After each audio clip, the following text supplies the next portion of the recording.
going on, guys? It's like around 8 a.m. on Tuesday. But anyway, David's probably like halfway through his day at 8 a.m. So you guys can see what a typical day is for somebody who is CEO of 4 businesses. Let's call David and bug him a little bit.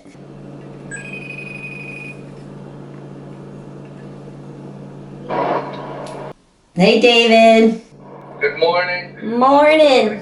Okay. What's going on today for you? Today is more travel on the road, full bevy of meetings, and just a lot of items to tackle today. You gotta get out there. You have to make it happen. No one's gonna make it happen for you.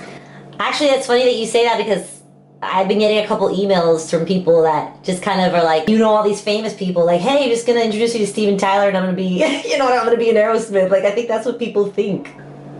It's just the way the universe works. You just have to believe that the people you need are going to show up if you have your intentions in the right place. But the fact is that everything great is built. And, you can be at a certain level and to go to the next level is not just necessarily an introduction.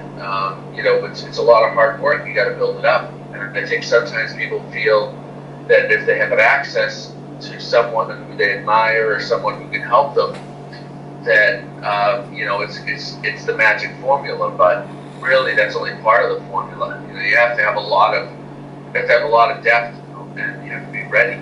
When you meet people, in seeing what you can also offer to them. Like if you want to collaborate, like, hey, I'm a great engineer. Let's do a record where I can help you out with this and you have more followers than me. So instead of just being like, hey, can you do a repost? You know what I mean? I think sometimes it's like the wrong approach to automatically see what you can get. It's really a matter of giving. People say you get what you give. I don't really think about even that. I really just think about the giving. What can you bring to the world? What can you bring to others? And how does it align with who you are and what your goals are?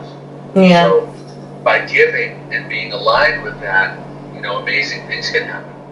Well, it's like, yesterday we were wrapping up, our end of day call, and you were telling me how crazy the week is, and we have musicians on call today.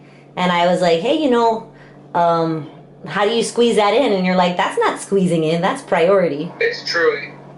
You set up what you want to do in a way that you can get it done. And if you want to do charity work like Musicians on Call, which I'm very passionate about, and I know you are too,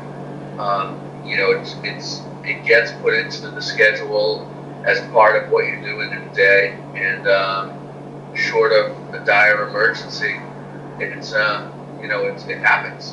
How do you think it's changed things for you to always kind of try to see things through a giving perspective?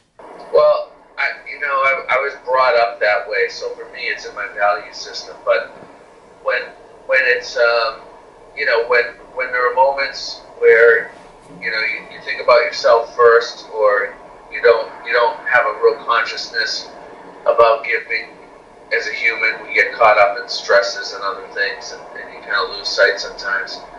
And I think that for me, it's just very spiritual. It just comes down to pausing for a moment and reading and meditating, and just really having a moment to bring perspective. Considering how chaotic I know your days can be, I imagine, I can see how valuable that is to have that moment of being centered. Yeah, and I don't consider the days chaotic. I consider them just really active. Yeah. There is chaos within the activity sometimes. I like to have as little of it as possible. Being active and busy doesn't mean much if you're not getting anything done that you really want to accomplish. So it is about the results ultimately at the end of the day. It's completely about the results. There's a saying that I borrowed from some great people that have said it before me, but I absolutely love it, and it's results, not reasons.